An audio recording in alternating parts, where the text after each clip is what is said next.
All right, y'all, we live. Y'all know how we do. Always pushing help, well, better understand itself. Let everybody get on. I'm on time tonight, 9:30. But we're gonna break down. It's been the civil rights debacle today, so we got a couple topics we gonna get. I'm gonna let y'all hear what the people been saying. Then I'm gonna let you hear this article that just came out with ex-employees of the Justice Department exposing it, how they trying to flip the civil rights for them and not for us. Let's get it.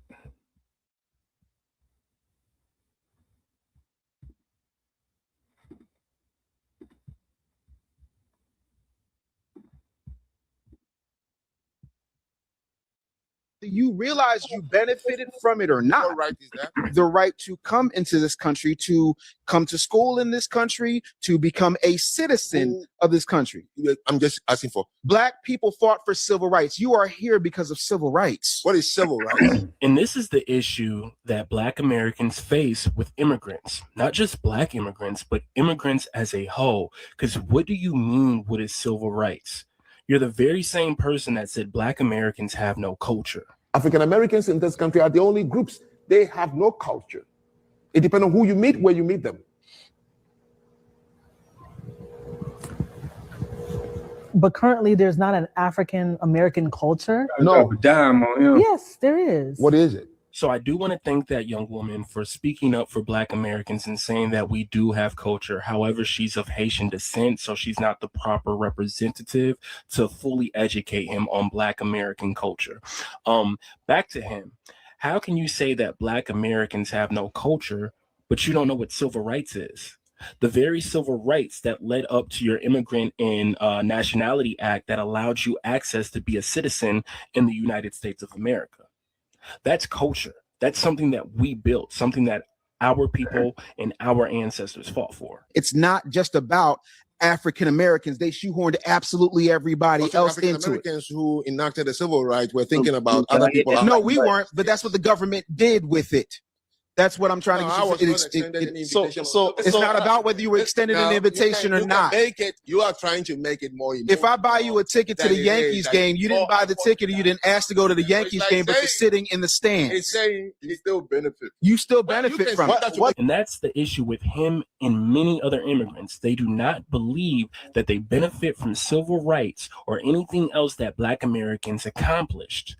So much so that when they stated civil rights led up to them being allowed to come into America and become citizens, his argument was that Black Americans don't exist throughout the rest of the world, and these other countries in Asia, Europe, allow immigrants to come into the country. So here, I'm going to show y'all real quick, right? This is an article that they just dropped where they have the Justice Department exposed, right? Ex-employees of the U.S. Justice Department blast the destruction of civil rights lawsuit. I don't know if y'all can see that. So this just came out today. And it says here, we get to the important part.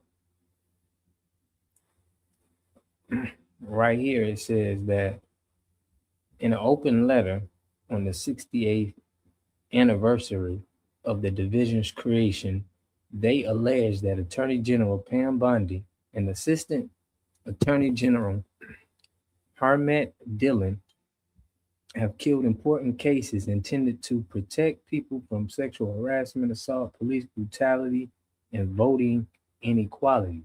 They also accused the leadership of changing how the civil rights investigations are conducted by demanding they find facts to fit the administration's predetermined outcomes.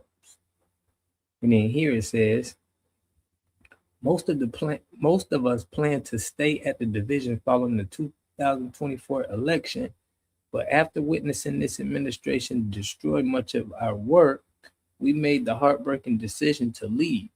They wrote in the letter, which was published by the Justice Connection, an advocacy group of DOJ employees founded by the former division attorney.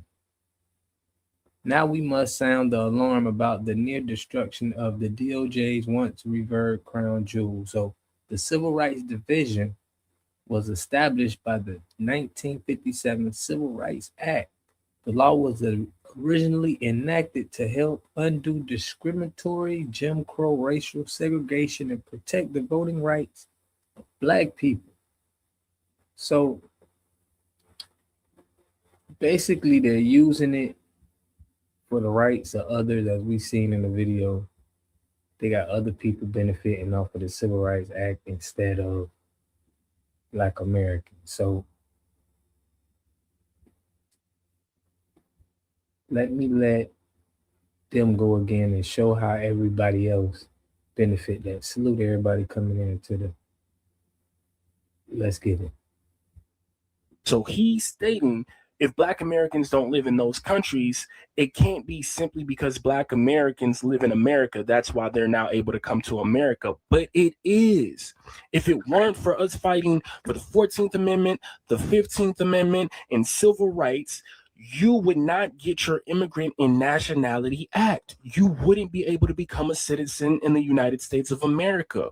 White people did not want you guys to come here. You are an American citizen, right? Yes. You are a American citizen. Naturalized American. You're a naturalized American citizen. Mhm. 13th, 14th, and 15th Amendment. Like that, you became a naturalized citizen because that amendment was fought for by us. Oh, So you benefit. the Southeast Asians who are here. Same. Yes. The South yeah. Asians, Well, the then- Germans. Everybody. Yes. Oh, okay. Everybody. Well, then I don't have anything to say about that. Because I'm not a scholar on why white American government decided to allow immigration. You know how to build because it was of a financial they know benefit. that. There you have it. He finally understands it, but still he disregards it and says he's not a scholar of white man immigration in America, so it's not his business to know that. However, that is Black American history. That is Black American culture, the same culture that you and all these other immigrants say that we don't have. You guys need to start taking a Black American culture class when you come into America. That has to be like the standard now. It has to be the standard, because you can't continuously disrespect us when we are the ones that put the effort in that allowed you to be in this country in the first place. White people did not want you here. Everything came off our death. And every time we created something big, it was destroyed, burned down. Like where? What are you talking about? Oh, Look, wait. I got this one. Don't worry.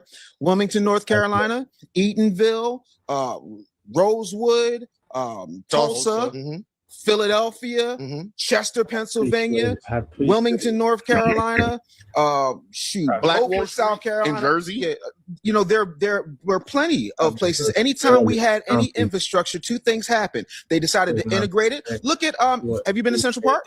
Mhm. You know what Central Park is, right?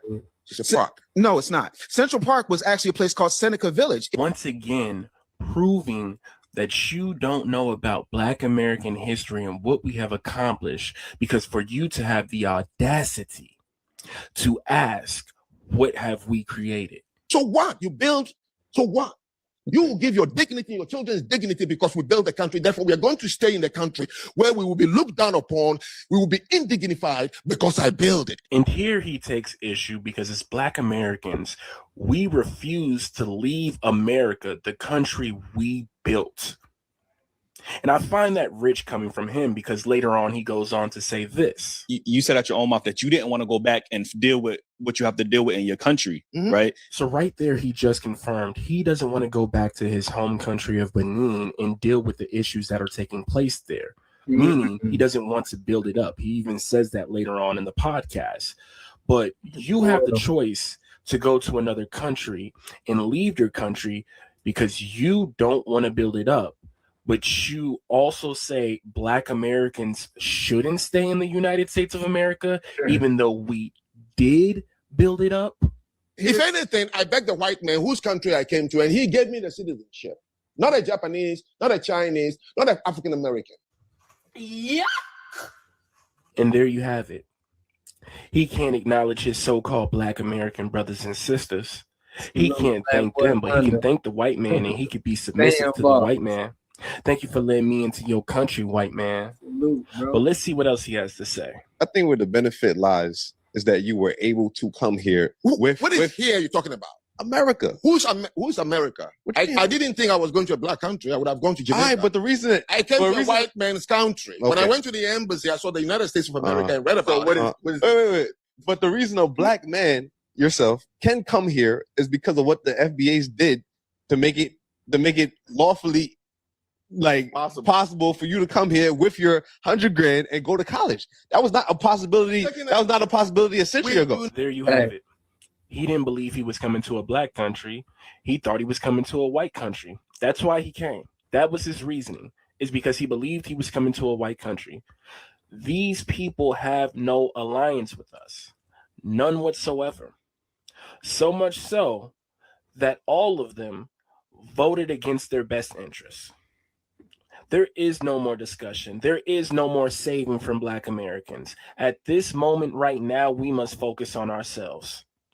Plain and simple. The civil rights movement did not start in America. The fight for black freedom began long before the civil rights movement in the USA, even though they did do a lot, but it is important. I'm just going to list through some of the most important ones. So first, we start off with my country, Jamaica. Now, Jamaica actually influenced key figures in the American civil rights movement, such as Malcolm X. Now, if you know Malcolm X, he wanted Pan-Africanism, and it said he was influenced by Marcus Garvey, who's actually from my area in Jamaica. And his ideology and his existence is long before Malcolm X. Malcolm X's father, Earl Little, was a very passionate follower of Marcus Garvey. And also his mother is Caribbean, and she also shared those views with him, Malcolm X. Now, long before slavery ended in Africa, they actually resisted the colonizer. So the Ashanti Empire, from Ghana, they resisted the British Empire. Emperor Menelik II of Ethiopia, he fought against the Italians because the Italians they tried to colonize Ethiopia, and he won that in the battle of Adwa in 1896. Now later on, don't you forget me, I already talked about the Jamaican slave revolt. The Haitians are my gosh, we talking about so people can come into this country in 1957. I don't know which. Legendary. The Caribbeans are legendary in that. In Zimbabwe, my favorite, who actually achieved liberation with some consequences because of that. So their leader also believed in Pan-Africanism, and they took up arms in the 1960s due to the white rule called Rhodesia, where there was 5% of white settler colony, and that colony was they were the minority, but then they controlled the land, the economy, things like that. So they took up arms, and now they got their independence, but then the leader then slightly became a dictator only because he started to give the land to his friends and stuff like that, only because he owed them back. That is actually a long story, which I want to go into as well. Then you had South Africa, which the apartheid system started in 1940s, way before, big main civil rights movements in America. In the UK, there was the British Black Panthers, and then there was the Notting Hill riots, which was about racism as well, as there was a lot of racism inside UK, but it is hidden. Then you had in India, people were rebelling against the caste system, and it's called the Dalit movement, and this is from the 1920s onwards. In the UK, in 1919, there was also a revolt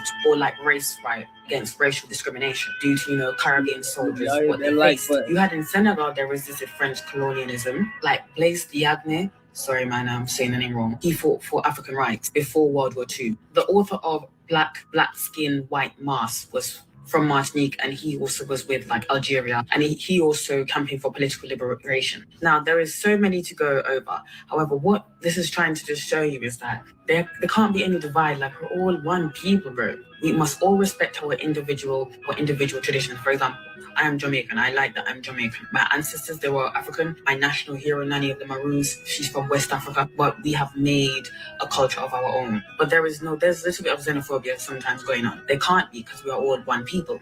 Y'all know what I be thinking about, bro? During Jim Crow times, when they first started integrating the schools, and how the first group of black kids who went to white schools the first group of black kids who went to integrated schools were being basically harassed and attacked by full-grown adults, and how there were adults out there throwing rocks at children and people screaming and cursing at kids because the government had just integrated the schools. And I just be thinking damn, parents really did send their kids to school to integrate these schools, knowing that their kids is going to be in danger, and they still did it anyway. And I know that they was doing it for a good cause, but I could have never been one of those parents, bro. Ain't no way in hell I was in an America that was that racist. There's no way I was going to send my kid to school knowing that they were going to be full-grown adults outside the school throwing rocks at my kids. And like the same grown-ups who did that stuff are today calling it critical race theory, and they want the education behind it taken out the school system because they don't want their grandkids knowing that they did that stuff.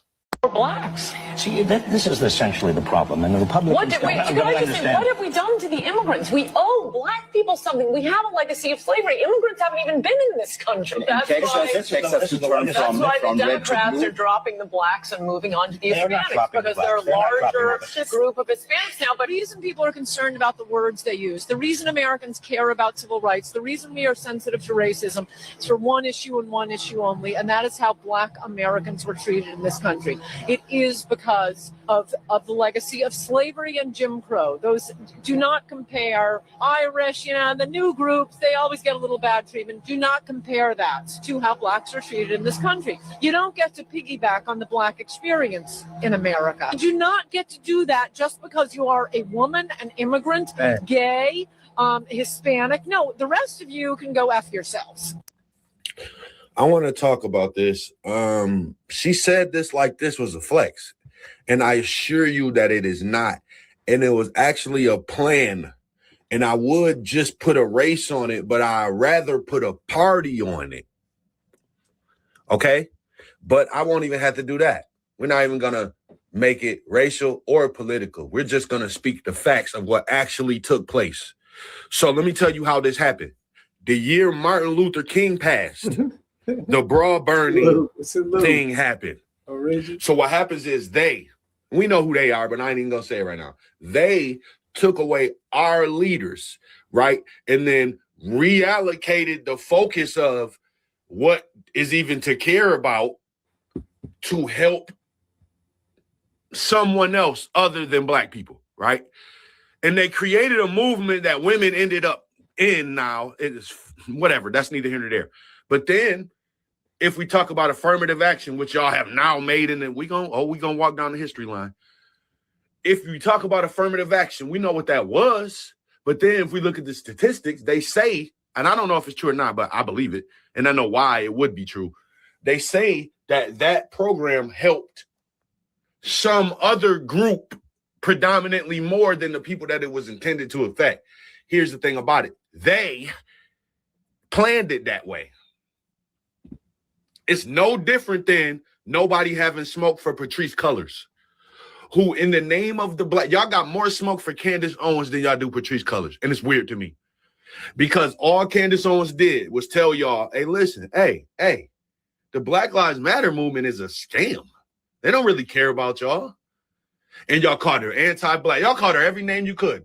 But guess what happened? Patrisse Cullors and the Black Lives Matter movement stole $90 million and reallocated it over to where?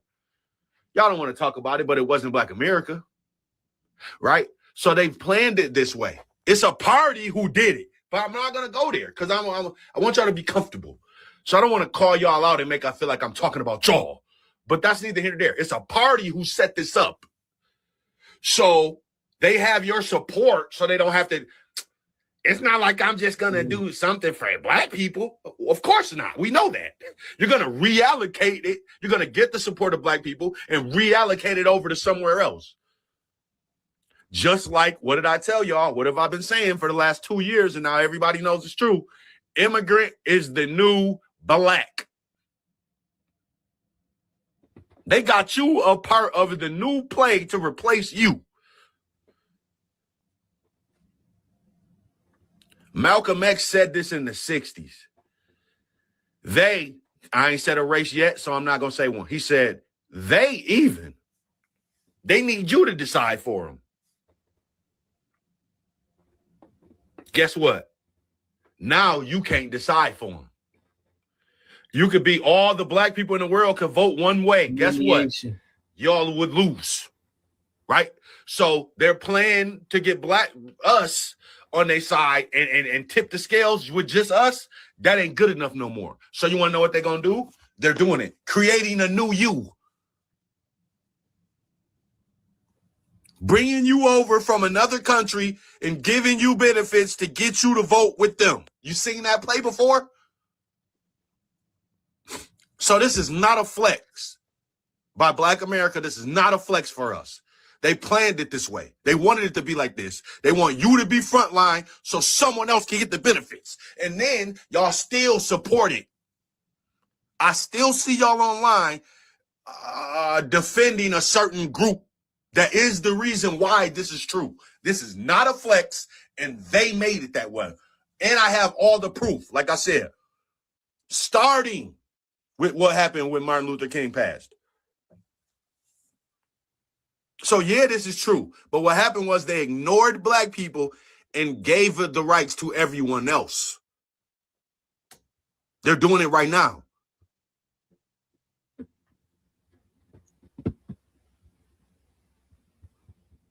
So you should read this and see this and get pissed off and not act like we're something great for doing this. No, there's something bad because that's why this happened.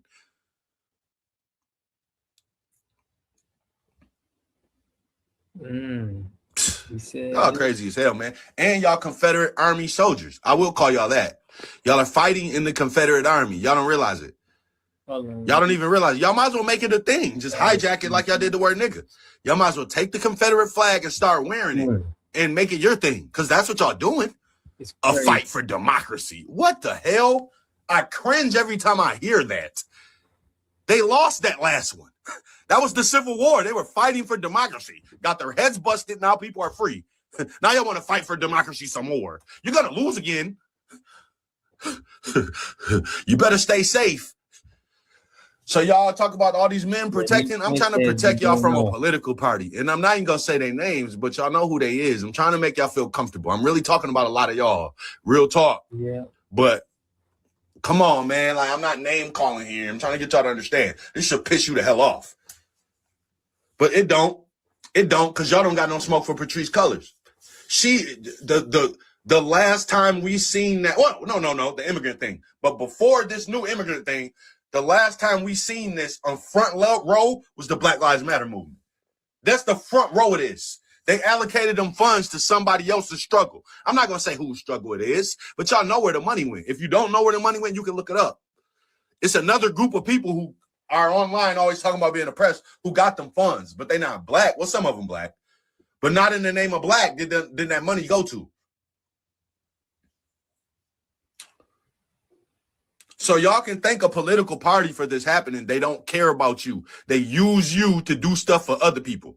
Stop Asian hate, Southeastern this, hear that, and trans, and this, that, and give everybody things. But I'm not just going to do something to help only Black people. Who said that? Why do I log on and see that lady face steal? I should never see her again.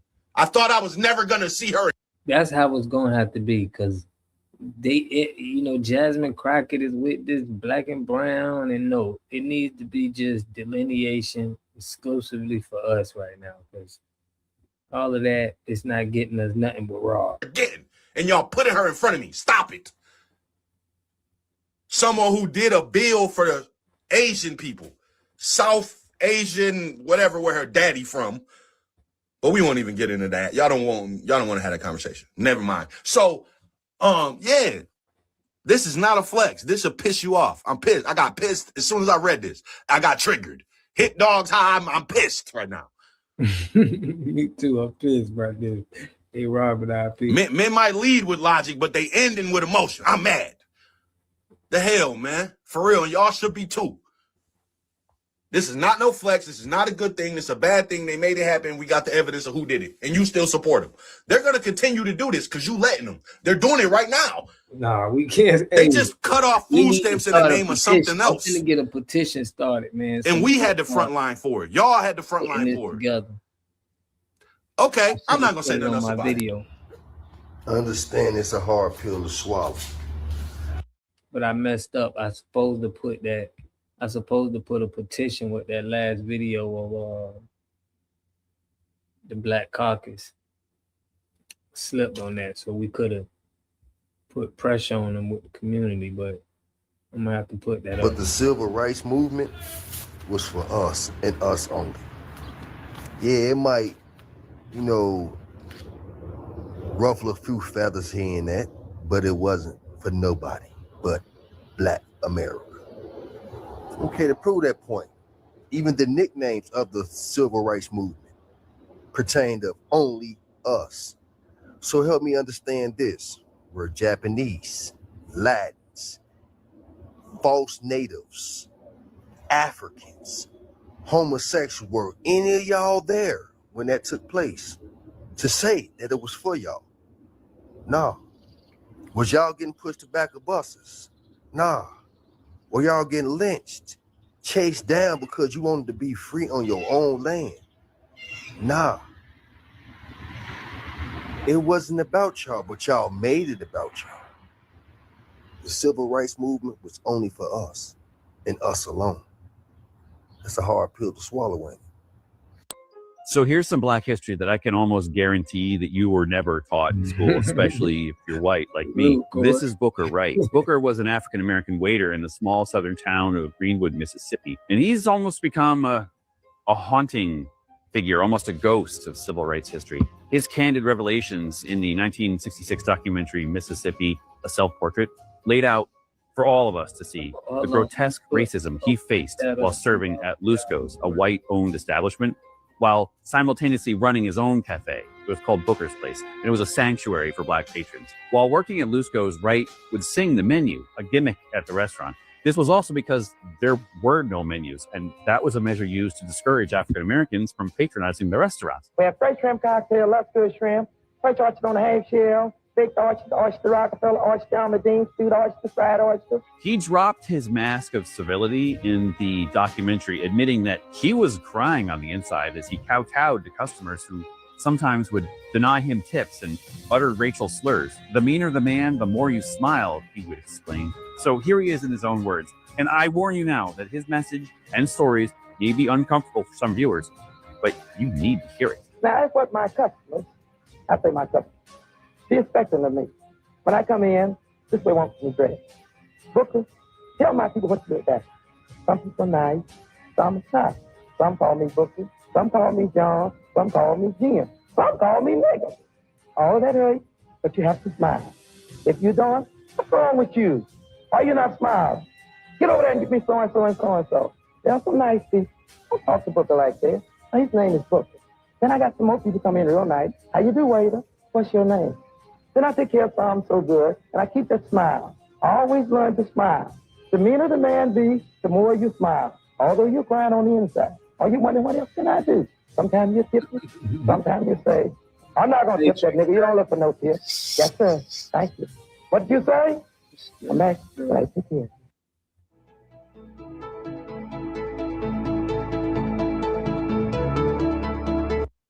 This unbelievably brave act was met with a cruel and merciless backlash. The white community that was completely enraged by his truths unleashed a torrent of violence and hatred upon him. Police would brutally assault him, stripping away all of his dignity. And then his livelihood was taken away as he was unceremoniously dismissed from Lusco's. Then his own cafe, a beacon of hope and a sanctuary in the community, became a target of destruction. Booker Wright stood on the sidelines during the Greenwood movement in 1962-63, but he spoke out when he had the opportunity, and he paid dearly for it. In 1973, he was taken. Booker Wright was shot and killed in his own cafe, and it was a chilling end to a life marked by courage and resilience. The official narrative is strongly believed to be a flat-out lie. Officials claimed a man named Leroy Gibson, a Black patron of Booker's restaurant, murdered him over a money dispute. But everyone in the community, they know the real story, that it was revenge for his powerful words in that documentary that dared to challenge the oppressive status quo. His legacy was later revived in the 2012 documentary Booker's Place, A Mississippi Story. It's directed by Raymond DeFiletta and was co-produced by Booker's own granddaughter, Yvette Johnson. The film delved into the profound impact of his courage on the civil rights movement, a testament to the enduring power of his voice alone in the face of unimaginable adversity. I highly recommend it as a watch. It truly pays homage to a great and unfortunate man and his enduring legacy. Booker Wright. Night after night, I lay down and I dream about what I had to go through with. I don't want my children to have to go through with it. I want them to be able to get the jobs that they be qualified. That's what I'm struggling for.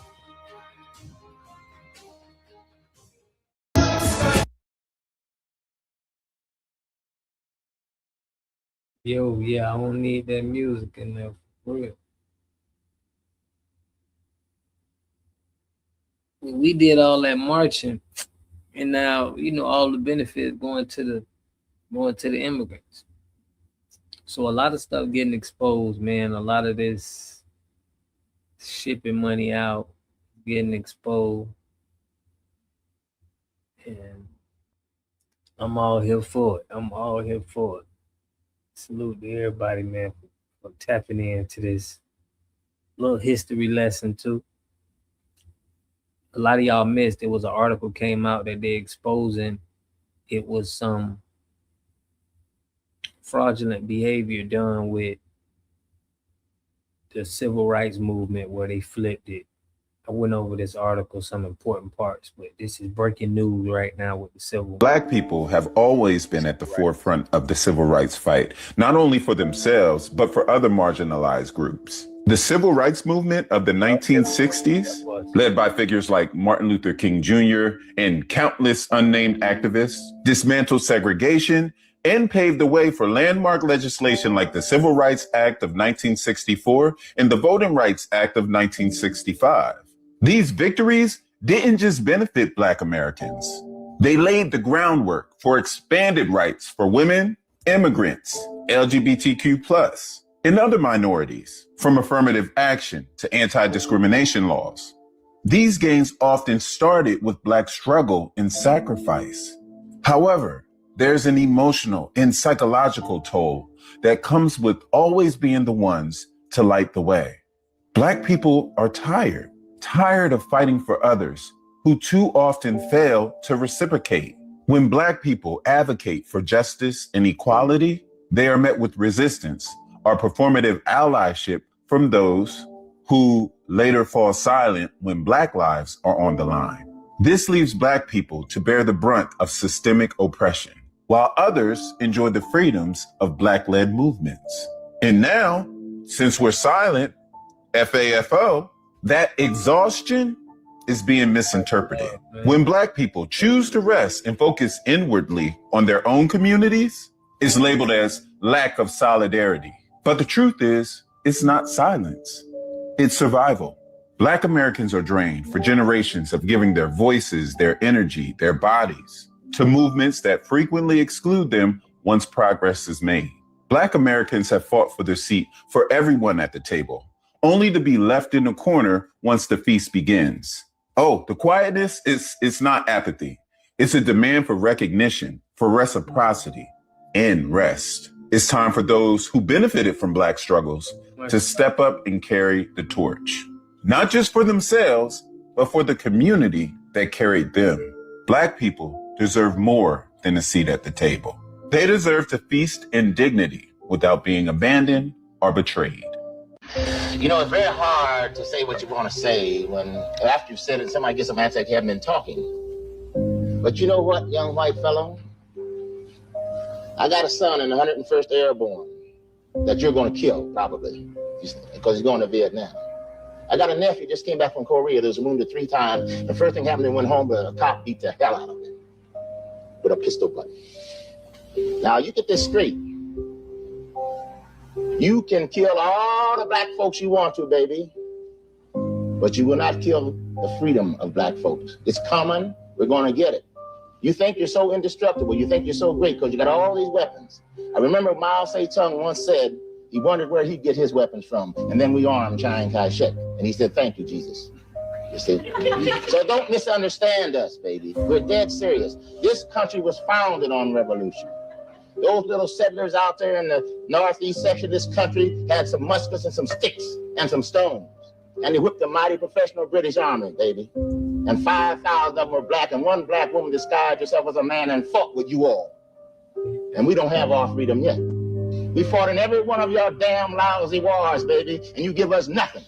Now the war is going to be here, because we're going to be free. Now you kill all you want to, but we kill too.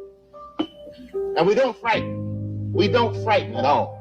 I always tell people the day the Latino, African American, Asian, and other communities realize that they share the same oppressor is the day we start winning. Because we are the majority in this country now. We have the ability to take over this country and to do what is needed for everyone and to make things fair.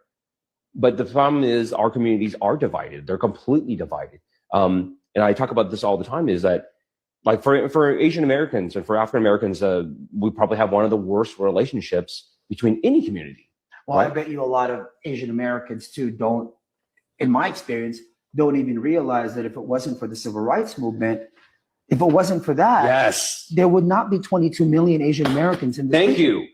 Thank you. So, and what I have been trying to teach the Asian community is like, friends, do you understand that your success, your prosperity, your civil rights that you enjoy right now was paid for with Black blood? Yes. Right? And the fact that you don't recognize that shows you how much you take this for granted and how much you don't care about the future. Because if you man, they got to speak to their community because they be getting the line. I played a video a couple months ago where they were chasing a black dude out the store, literally. Understood this, you would be grateful for their sacrifice and understand what they have gone through for you to have rights. And the second thing along with that is I remind you that liberty and rights don't exist in perpetuity. FBA tax, man. They got to pay a tax. We're going to come up with that tax. It don't matter what. Got to be a tax. Everybody. They exist as long as we say they exist. And if you want it to continue in the future, it's not going to be Black people again. They're not going to go to fight this battle for you again. That's the equity we got. Their immigration got paid for our people's blood, so we taxing on that. Like, that's a tax for them. Whatever they got to pay, it's up to them, but everybody going to have to pay for that. They can't just live off of that and that's just for free. Nah. For that, you came here and you got that through our people, it's a cost for that now. You have to pay, and it's a percentage. That's how we got to handle it. You will have to go fight it.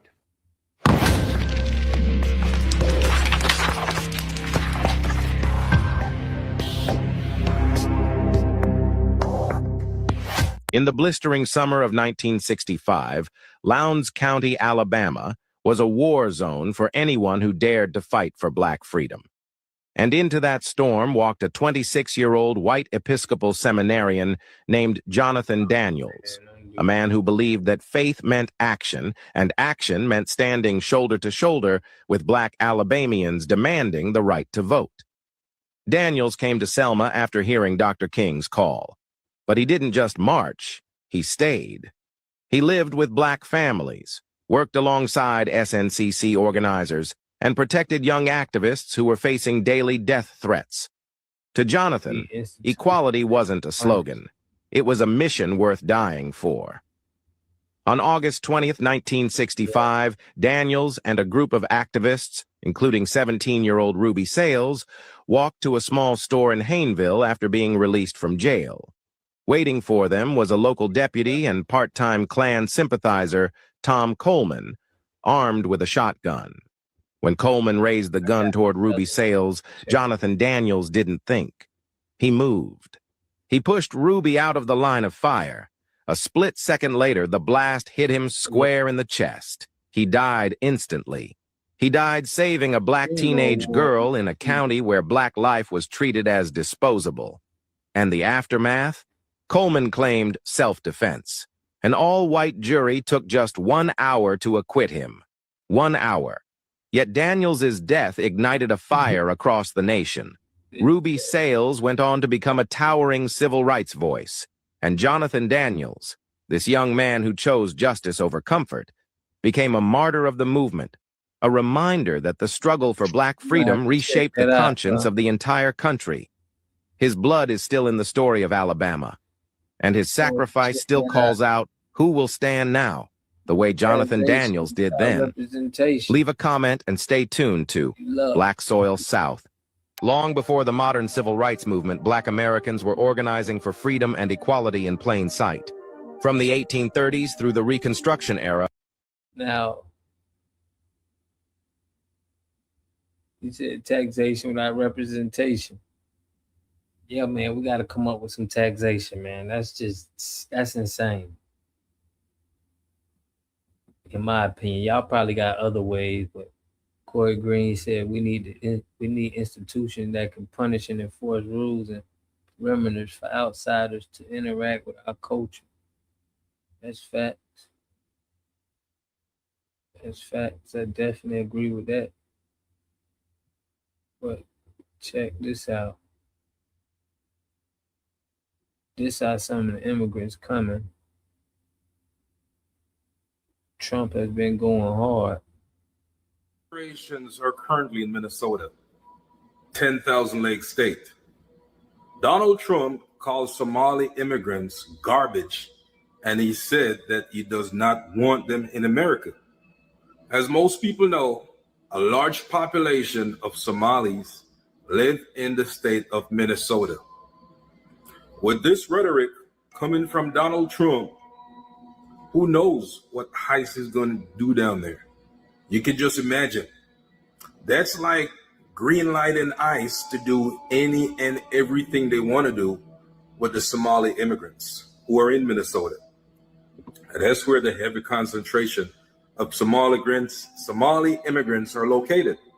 And not to mention the 19 countries of concern. Remember those 19 countries that the MAGA administration listed as countries of concern? You know what I'm saying? So those immigrants who are listed in that group of people as countries of concern,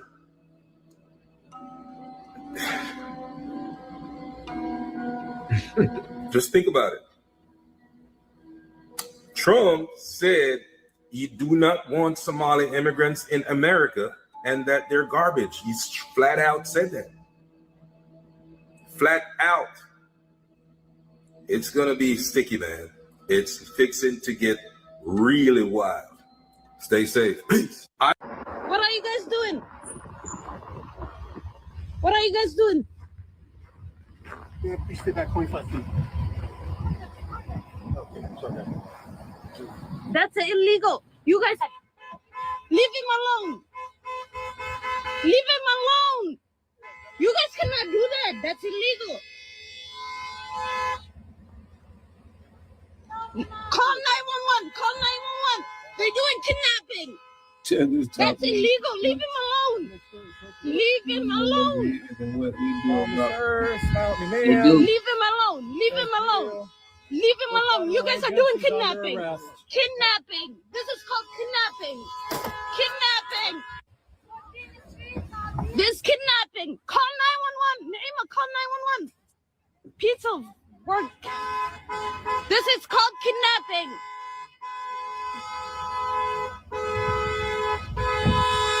This is kidnapping. Sir, this is illegal. This is kidnapping. Kidnapping. It's called kidnapping. Piece of shit. Illegal. What are the best markets to invest in commercial and multifamily real estate? Where are the... It's official. ICE raids are underway here in Minneapolis after the president has been using racist and xenophobic language towards the Somali American community here all week. We're going to go the wrong way if we keep taking in garbage into our country. Ilhan Omar is garbage. She's garbage. Her friends are garbage. When they come from hell and they complain and do nothing but we don't want them in our country.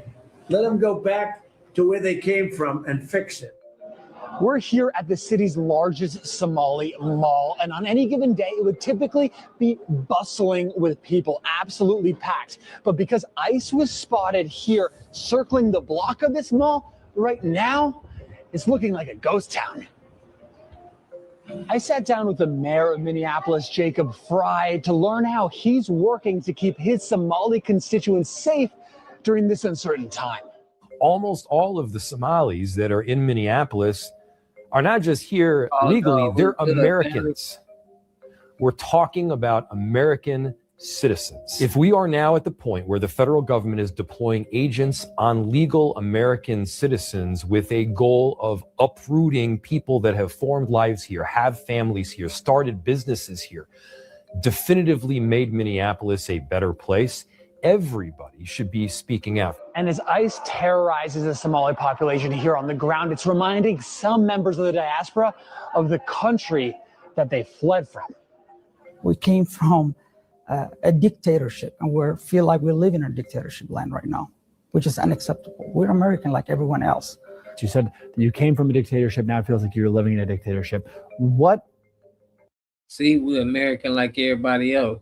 See, this is why delineation is important, because they everybody trying to tie us in. No, we need to be, we a delineated group. We don't like that.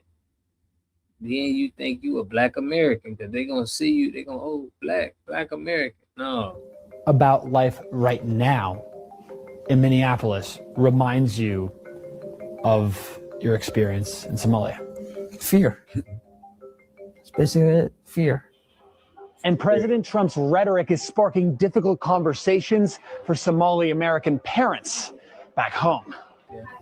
You know, when my daughters look at the TV and their president, someone that they high rank in the top of the country, calling them garbage, is unacceptable.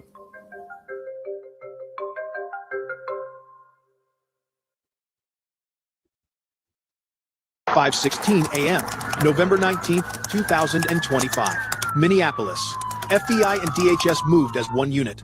The target, the airport director's private office. Operation Iron Crest had started. What began as an internal audit was about to detonate into Minnesota's largest CJNG cartel breach, a covert access point pushing narcotics straight into the United States.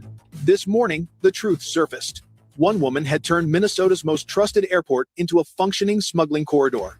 Here is how investigators uncovered it. Federal agents confirmed a major breach inside the airport, managed by its Somali American director, Samira Noor.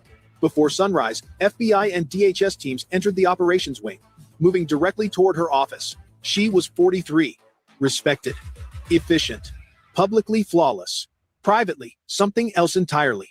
What agents found removed all doubt. 3 encrypted drives on her desk, routing sequences tied to the cartel cargo movements. A locked drawer, over $61 million in concealed cash. Nearby, stacks of restricted access badges issued to people with no employment records. Multiple IDs traced directly to the cartel facilitators. The message was unmistakable. This wasn't corruption. This was an internal breach. A command post disguised as an office. And Samira Noor was running it. As investigators widened their search beyond her office, the scale of her network emerged. And it was darker than expected. Noor hadn't merely assisted CJNG. She had built their Minnesota branch from inside the airport itself. A federal audit revealed that across 4 years, she quietly approved 39 late-hour cargo rotations, each showing red flags, vague manifests, impossible waits, routing codes tied to the cartel. It didn't end there. Noor placed 15 cartel insiders into high-access airport roles, some forged, some with no credentials. With this internal core, she engineered a seamless pipeline. Shipments moved from aircraft into restricted storage, onto trucks operated by logistics fronts across the metro. Federal tracing confirmed the flow. 2.4 tons methamphetamine, 1.1 tons cocaine, 380,000 fentanyl pills. More than $108 million moved quietly through consulting entities she approved. Her son, 20-year-old Adam Noor, wasn't a bystander. She placed him on a midnight logistics rotation. Surveillance captured him signaling crews, guiding pallets, relaying updates. A junior coordinator shaped by his mother. The system ran so efficiently that the cartel members began referring to Northwood Airport as North Gate. And at the center of that gate stood one person, Samira Noor, the director who turned a Minnesota airport into a cartel corridor. By the time analysts finished mapping her structure, one conclusion was unavoidable. Minnesota wasn't just compromised. The breach stretched from Northwood's runways to warehouses, trucking yards, and off-book airstrips across the state.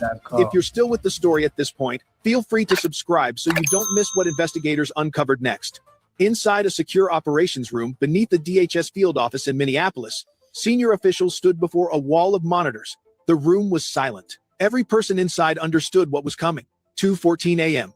System set up in place to turn a blind eye to fraud. He barred the ability for whistleblowers or independent auditors to even come in and check the state budget that's going to this type of stuff anymore. This story repeats itself over and over again because, after all, let's say it again, repeat after me, the Democrat Party is a criminal organization based widely on this type of fraud, driving their voting base, driving their political machine, whether it's financial, whether it's immigration, whatever it is. And clearly you can tell by their reaction to us supposedly only getting rid of a couple hundred people, right? It's not that big of a problem. Oh, the fraudsters, that's only a handful, right? It's definitely not several hundred. That clearly, there's a lot more to this story than we would think. And yeah, that said, apparently the announcement here now is coming from Omar Fateh, the formerly failed candidate of the mayor of Minneapolis, who just said today that ICE has now been seen all over Minneapolis, abducting our neighbors from the streets and their homes as part of their operation. Please share this thread with your friends and neighbors to make sure they have the access to resources necessary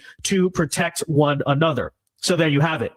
Secretary Nolan just talked about just elevating their priority status. So yes, there's going to be an increase of activity up there, and we're going to hold people accountable. We're going to enforce the law without apology. So again, I told every sanctuary city mayor, governor, you can stand aside and let us make your community safe and remove criminals. And even legal aliens that commit crimes that make themselves, that they're resident alien, they commit a certain offense, a family offense, even they're deportable and they'll be deported. We're going to enforce the laws of this country without apology, including in the Twin Cities. When do you expect ICE to make its presence really known in the Twin Cities, Tom? Approximately. I can't forecast. I don't want to. I don't want to give up operations, but I can tell you that, Secretary Nolan's all over it. I know ICE and CBP and other federal agencies, the FBI, DEA, ATF. President Trump's been a genius on this. He brings all the government to these operations. So if we arrest an alien with drugs, you got the DEA right there, can prosecute the case before we deport him. If you get him with a gun, you got ATF right there, prosecute the case before we deport him. But I can tell you, focus is there. It's coming. But I don't want to give a lot. I can't tell you how many people on the ground now, how many people are going to be on the ground. I'll leave that to the Secretary of Homeland Security. But focus is on those Twin Cities more because of the criminal activities been uncovered by DOJ. And ICE-kana laga ilaalinaya. Masha Allah. Abowe. ICE-kana laga ilaalinaya. Safety-gana ma la sugaya. Masha Allah waa u jeedaa saaxiibayaal.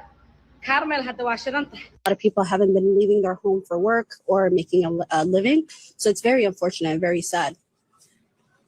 I feel like it's sad to see everyone inside right now. This is very empty for this area, especially this place to be this quiet, nobody walking around, I think is insane. Sarah, we went to Carmel Mall. That's really the heart of the Somali community here in Minneapolis. It is normally bustling. There are people everywhere as these shop owners, try to make a living here in America. And it was virtually empty. Most of the people that we spoke with were people who work there. And that was pretty jarring for the people who know that that is normally a very vibrant place. The city says that they are doing everything they can to try to protect citizens for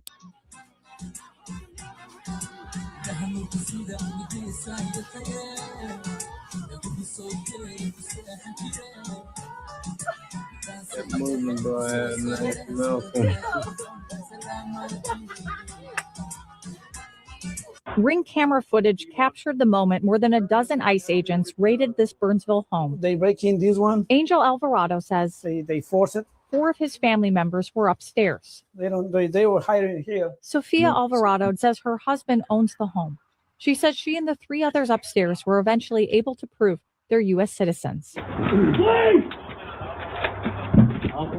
Police, come out with your hands up. Sophia says it started when a couple renting their basement was headed home from the grocery store and stopped by ICE agents. Ring camera footage shows ICE agents detaining the man. The woman ran to the house and hid with her 7-year-old. The one that she runs from outside, she was hiding here with the little kid. ICE detained both of the 7-year-old boy's parents. ICE also detained another man downstairs and a 4th, a father to 2 kids with a 3rd on the way.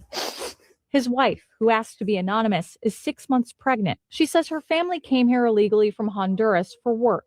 She says ICE told her to voluntarily self-deport. She says she wants her husband back. With 2 kids and 1 more on the way, she says it's going to be very hard for her. Even harder as she's now taking care of the 7-year-old boy who is without his parents. ICE is in Minnesota. Under the Trump administration, intensified immigration operation to be sent to the Minneapolis-St. Paul area. That's where a large Somali population resides. So far, there has been 12 arrests made. These detainees has had past convictions from fraud and violent crimes.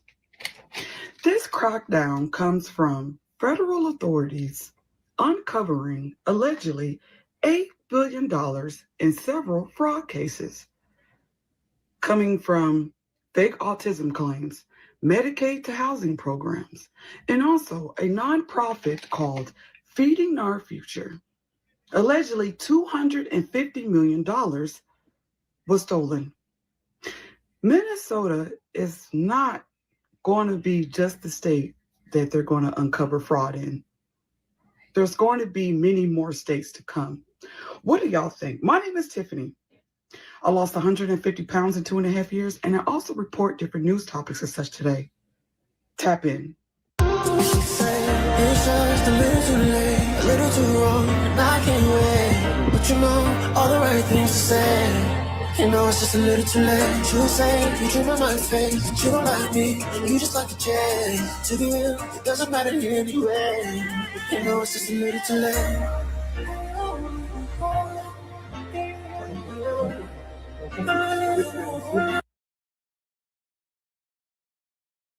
Man, you can't have that song on here. You tripping.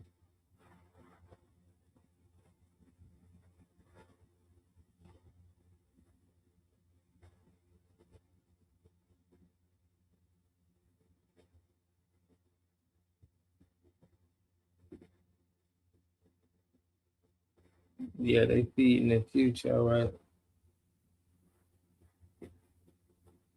Salute, man. Y'all hit that like button. That's what I doing out there.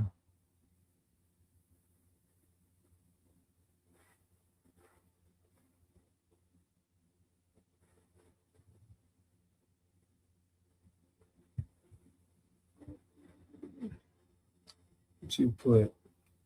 Isaiah. Let me make volume up now.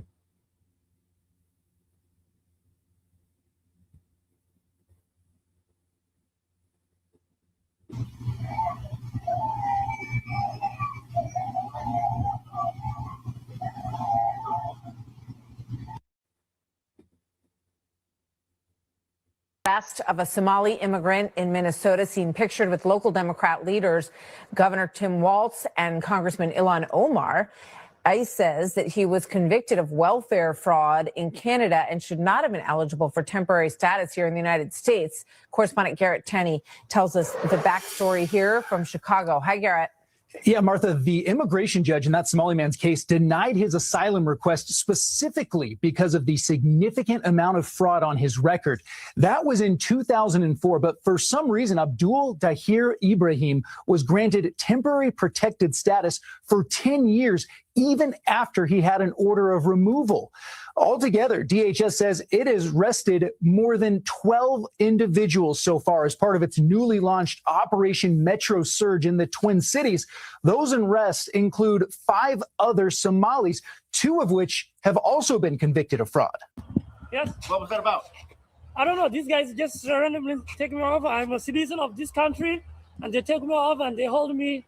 They detain me here. I don't know what they're doing. I have no idea. These guys are so stupid. I don't know what they talk. What they want to see? My passport. I give my ID. I give my passport ID. Everything. They didn't want to listen to this. They want to talk to their supervisors. They said they take interview. I don't know why they take interview here. They asked me, have you been interviewed or what? I said no, I haven't been interviewed. They said they're gonna take interview and soon as you come. They said it's going to be hot, so they just run off. They took it off. because of you guys. They just they didn't want you to involve with it. Right. Yeah. Can I get your name, or do you want to give that? My name is Ali. Can you spell it? Ali, and last name Dahir. Can I just how long you've been in the country?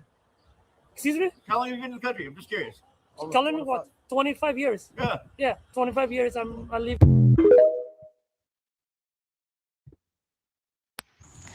This morning, a well-known Somali activist, Omar Jamal, was arrested by ICE for immigration fraud.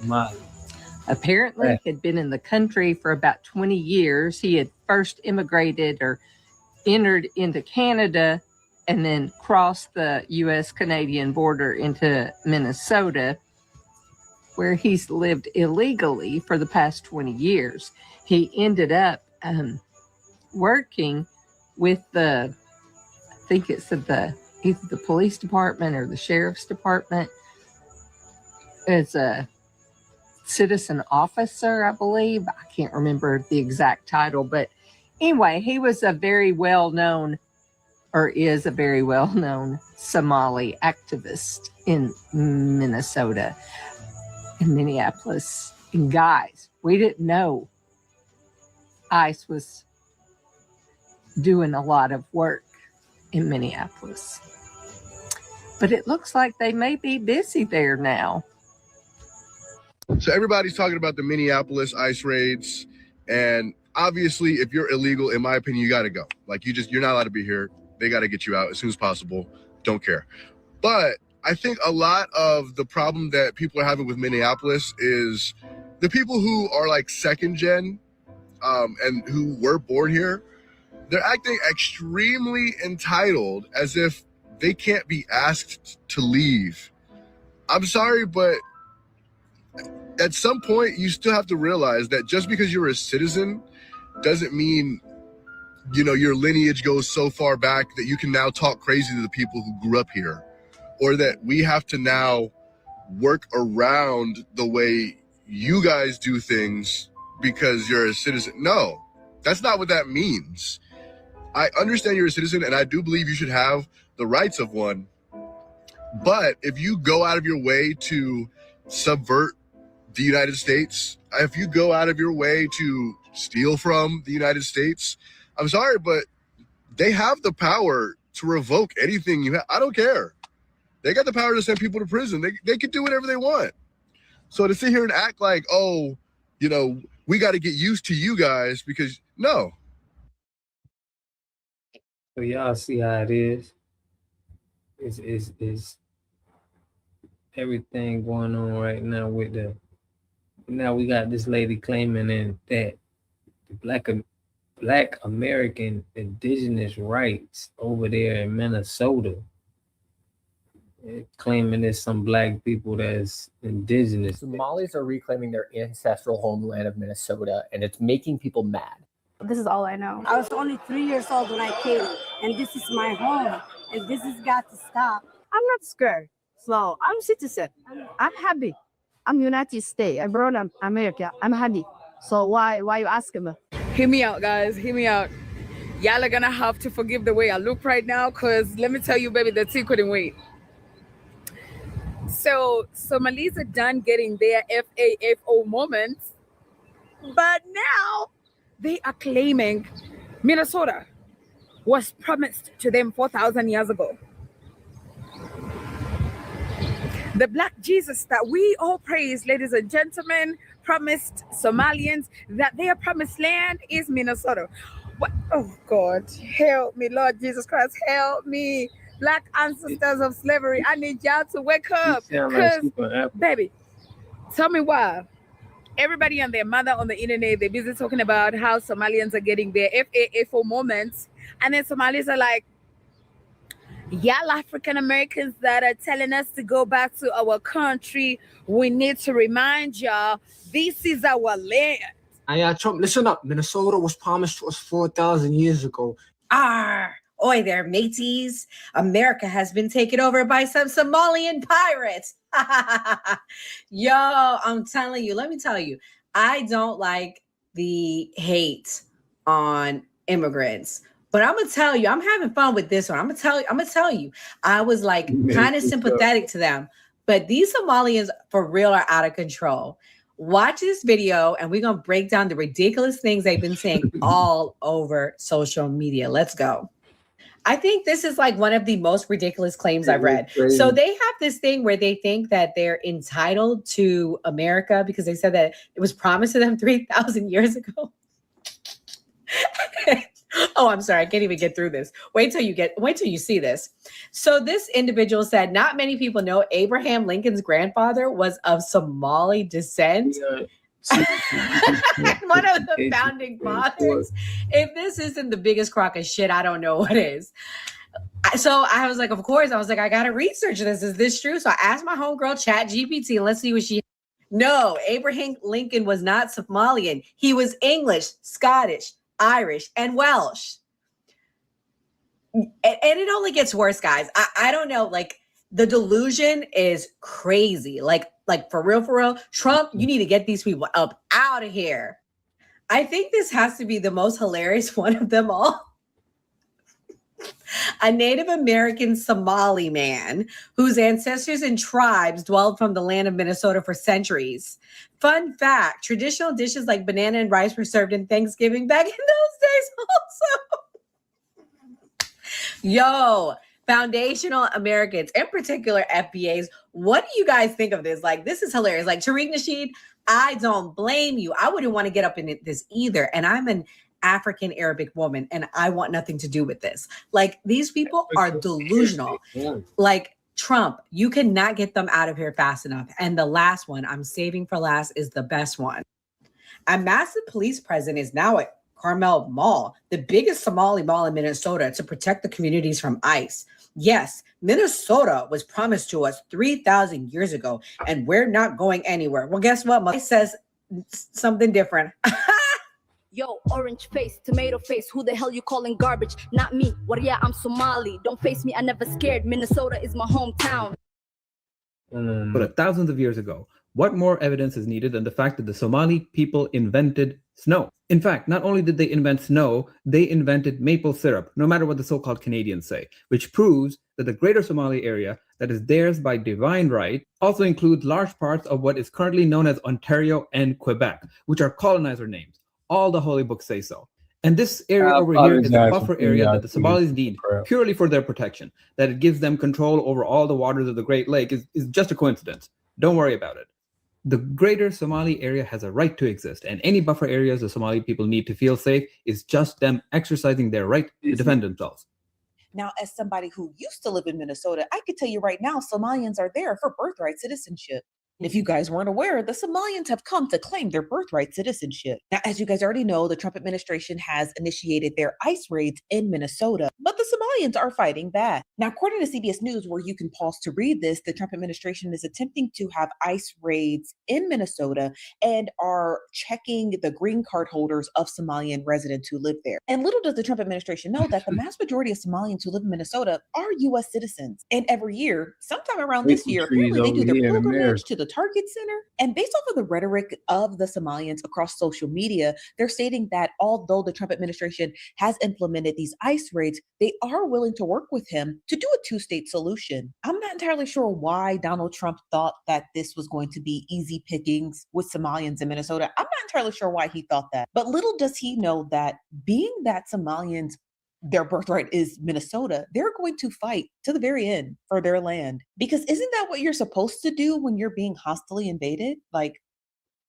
listen up, parents. Want to start building generational wealth and happiness for your children in less than 10 minutes? Correct me if I'm wrong. I think, let me tell you, when I see situations like this, I keep on remembering what African Americans keep on saying on the internet. We give foreigners just a tiny bit of power, and then before you know it, they feel like they own the entire country. Baby, let me tell you, I apologize in advance. If I didn't know, now I know. I already see African Americans talk about this on the internet, and I go like, I know you damn lying. But after seeing the Somali situation, baby, I feel you. What do you mean Somalis are literally telling African Americans that if you have the balls to wake up and tell us to go back to our country because you don't want us here, well, you might just as well leave the United States of America. And I went like, Somalis are so courageous. They want to. Y'all see how now they on our side because it's good for them. You know, it's crazy. Listen to Look in the eyes of African Americans and tell them to find somewhere to go. Now, okay, now I feel like they think they have so much power because you cannot be telling the people that made it for you, the people that made it possible for you to be able to come to the United States, to even get citizenship, to even have residence, for you to be able to study. You want to tell them if they don't want you in their country, then they better leave? Salute, man. This is all wild. Yeah, man. It's everybody see that this is right. She's from Uganda. She lives in Uganda. She's not from the United States. Right. That ain't even, she probably just acting like she in the United States. It's crazy though. but she's from Uganda. That's why she went outside. Nobody in the United States gonna have a front looking like that. Cool saying, hey, they is pitching. Listen, they getting on our side right now. When they talk about deportation, the Asian, it's funny how friendly everybody be. It's like everybody's so friendly now. You know, everybody on our side. Uganda got get your head just laid. But it's just crazy how they got this, man.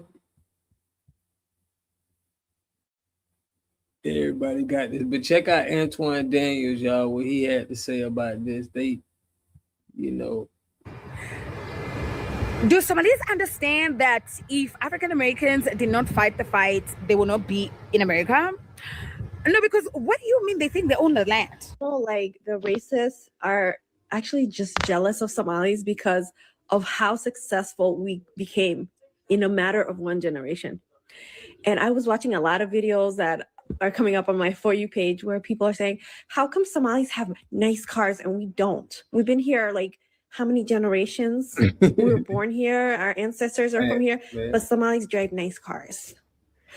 This whole thing is just making me realize is jealousy. They're jealous of our success because they expect us like to be at the bottom of the bottom, right? And then we come here one generation, we work hard, we save our money. And Somalis are not the only community that committed fraud, okay? We're not all committing fraud, okay? Every community has bad apples, but they're trying to use that as leverage to hate on us, right? And attack our community. But what it is like when you're an immigrant group and you're Black on top of that and you're African, they hate you to be successful. They hate you to be successful. Now, if we were like European immigrants, like maybe Bosnians who are Muslims, or Russians, and they become successful, nobody would blink an eye because they're white. All right, so let me, because now I see Somalis starting to run in the Victim Olympics and they're blaming racism. This has nothing to do with racism, right? They want to deport Venezuelans if they're here illegally. They want to deport Guatemalans if they're here illegally. Asian people are getting deported. Africans are getting deported. And it's the same when it comes to illegal migrants with Somalis. The ignorance in this is so profound because I've never in my life, not one day, have ever heard anybody, and I travel all over. I've never heard an American, not a Black person, not an American, not a white person, anybody. I've never heard them say that they're jealous of a Somali. I've never seen them say that they're checking for y'all cars or anything like that. Here's the truth. Americans are bothered by the idea that American taxpayer dollars are being leveraged in order to give other people that is not pouring into the United States of America's culture and finances and resources and improving what's happening here. But they're trying to subvert the culture in order to be Somalia while at the same time taking advantage of our infrastructure, the dedication, the motivation, everything that we've built here in the United States of America, we built with our hard-earned blood, sweat, and tears. And then you come in, disrespect us, and then at the same time take advantage of what it is that we've afforded for Americans, legal citizens. You come over here under asylum. You come over here under temporary protective status. You come over here and you take advantage. And a lot of these people become legal after coming over here illegally.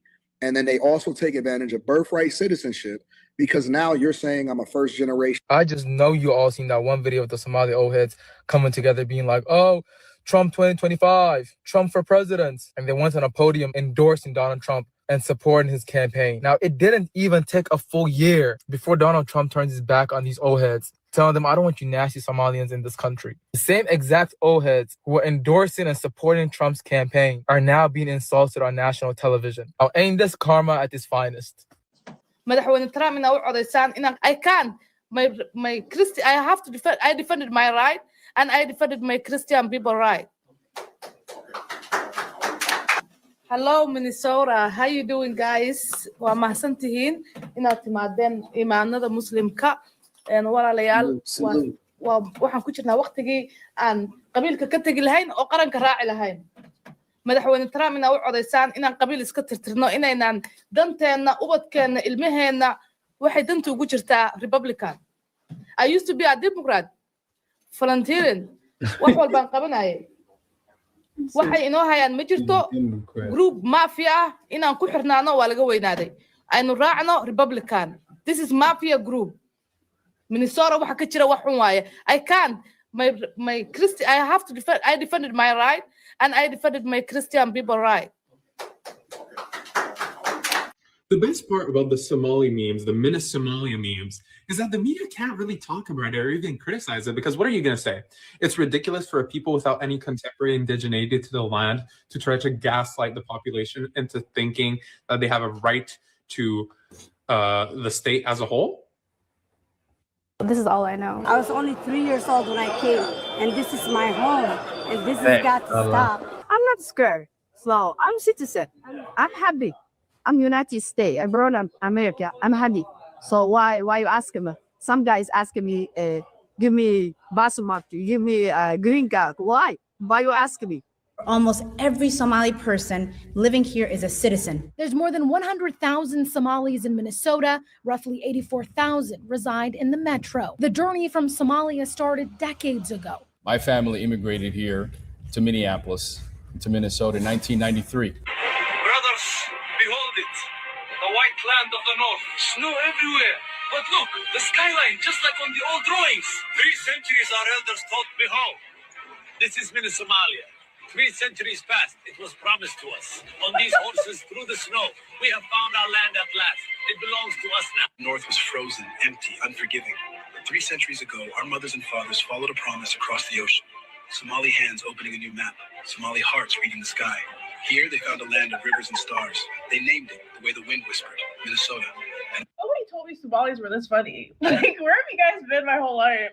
God level, top tier trolling. Minnesota was promised to the Somalis 3,000 years ago, and I got proof. In this video alone, I'm going to show you the evidence as to why Minnesota is their native land. So as we should all know by now, some of the first early settlers of Minnesota were actually Somali explorers. They came to Minnesota and actually set up one of the first early civilizations. And as you can see here, this is a picture of the Somali founding fathers of Minnesota.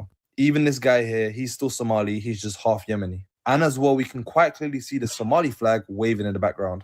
And as you can see from the old Minnesota flag, it is very, very similar to the Somali flag. They got similar color schemes, they just covered the star up. But in the year 2024, they actually changed the Minnesota flag to resemble more of a Somali flag. Reason being, they were scared of losing the history and the culture of Minnesota. I did a video about how they got included in, it was an act in Minnesota with the indigenous people. And they made it a refugee spot, and that's how they got in.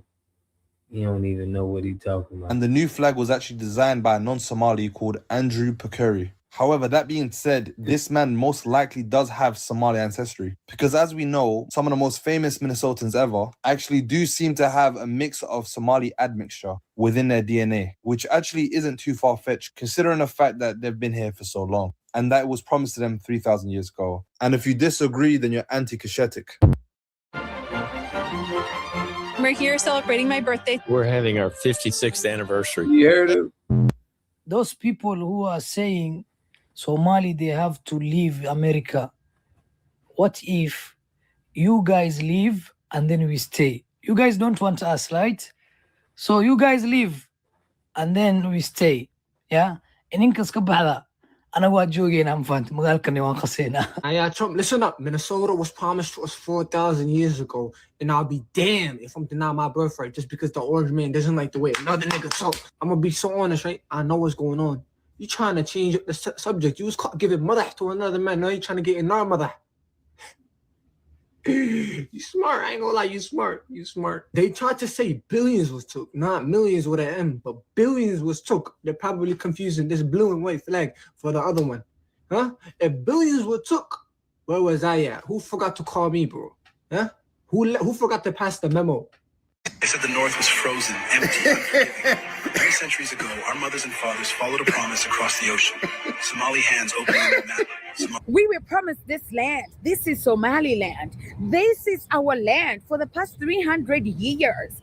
And to these racist ass people that be saying that Somalia should go back to their country, well, I don't want to see you at fucking Carmel getting your henna done. I don't want to see you at 24 getting your haircut. I don't want to see you down the street at the halal store buying some candy. I don't want to see that, wallah. Because what do you mean you're talking about Somalis like this? My family has been here for 3 generations, and you telling me that I don't fucking belong here? Well, bitch, you don't belong here either. The only people that actually fucking belong in America, in this land, are the Native Americans. Like, if you really want to get into it, please take a DNA test and see where it says you're from. Like, if you really, we can really get down to it. If you look all around the Twin Cities area, you'll see Somali businesses, and those businesses get taxed. And who does that money go to? The Trump administration. So you cannot say that we don't contribute anything to society, because we contribute a lot. Y'all see that? Y'all start grounding for real. I was having a dream that didn't make sense at first. Yeah, so now they trying to take our whole. They trying to take our whole. They been here first. This crazy. I can't believe this. It don't make no sense to me, but yeah, man, that's what it is. We got to get these tethers out of here, man. I got some more cancellations coming tomorrow. Y'all know how we do. For Army, Navy, Air Force, Marines, Coast Guard. Yeah, they in a lot of stuff in that city, bro. They got, I don't know how they gonna get them up out of there, but they pretty much got most of the important position. Yeah, they using our identity and using that black immigrant. Yeah, because my last video I just did on the Black Caucus, it pretty much is picking countries to do business with instead of doing business with us. Like you said in the chat, they never dropped 2 billion, 12 billion. We never even seen billions of dollars go into the communities here. But they got on their website that they trying to help Caribbean communities. And it may be an act to just, I guess, get money, backdoor money. But yeah, man, we handling business. But yeah, I'm gonna have some more content out there for y'all. We drop some cancellations, man. Y'all look out for me. Make sure y'all smash that like button. If you ain't subscribed, hit that subscribe button, man. Push me on the algorithm. I greatly appreciate that. Yeah, man, I'm finna work on some more content that's gonna come out. Y'all look out for it. I appreciate everybody for tapping in. Bit family, we know this either both sides to go at winning the master, losing. They not our answer. Straight up. Government is watching these people who make these videos. Our ancestors are watching also. Salute, for real. We on board. We on their neck because we ain't finna let. We tired of being played. It's it right now. That's it. Yeah, Lala caught alive. I appreciate you, man. This was one of our shorter ones, man. It's during the week, but on the weekends we go a little longer. We be live, but I appreciate y'all for tapping in. Appreciate y'all. Y'all make sure y'all hit that like button. We be going live pretty much, 4 or 5 times a week, maybe 6, depending on how things going. But y'all check me out tomorrow. We're gonna do some lives and we're gonna drop some content. Love to y'all. Make sure y'all support Black businesses. Yeah, I still do the call-ins, bro. I had it open for you, but a little bit. But I'm gonna do call-ins tomorrow, man. Call in tomorrow. Man. But much respect to all y'all, man. I appreciate y'all for tapping in, man. Y'all tap in tomorrow, call in, man, so I can hear y'all thoughts on everything. But love, respect, man. I got y'all for tomorrow. One love.